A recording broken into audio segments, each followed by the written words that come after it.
ৰাজ্যবাসীৰ বাবে পুনৰ এক দুখবৰ, কিয়নো জনপ্ৰিয় ইউটিউবাৰ তথা ইনষ্টাগ্ৰামৰ ৰিল ষ্টাৰগৰাকী আৰু এই পৃথিৱীত নাই। ৰিলছ বনাই থকাৰ অৱস্থাতেই মৃত্যুক আঁকোৱালি লয় ইউটিউবাৰগৰাকীয়ে। হয়, ঠিকেই শুনিছে।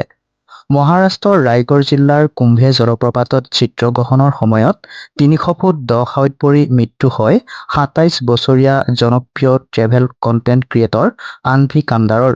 ছচিয়েল মিডিয়াত তেওঁৰ যথেষ্ট সংখ্যক অনুসৰণকাৰী আছিল আৰু তেওঁ ভ্ৰমণ কণ্টেণ্ট নিৰ্মাণ কৰাৰ বাবে পৰিচিত আছিল। নিজৰ ভালপোৱা কামটোৱেই যেতিয়া জীৱন কাহিনীয়ে, তাতকৈ আৰু দুখৰ কথা কি হ'ব পাৰে।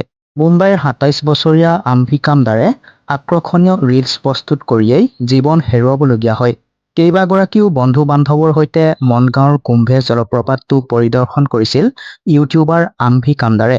ইনষ্টাগ্ৰাম ৰিলছৰ বাবে ভিডিঅ'ত জলপ্ৰপাতটোৰ দৃশ্য বন্দী কৰি থকাৰ সময়তে ভুলবশতঃ পিছলি ৩০০ ফুট দ খাৱৈত পৰি মৃত্যু হয়। সঁচাকৈ নিজৰ ভালপোৱা কামটোৱেই যেন কাল হ'ল আনভি কান্দাৰৰ।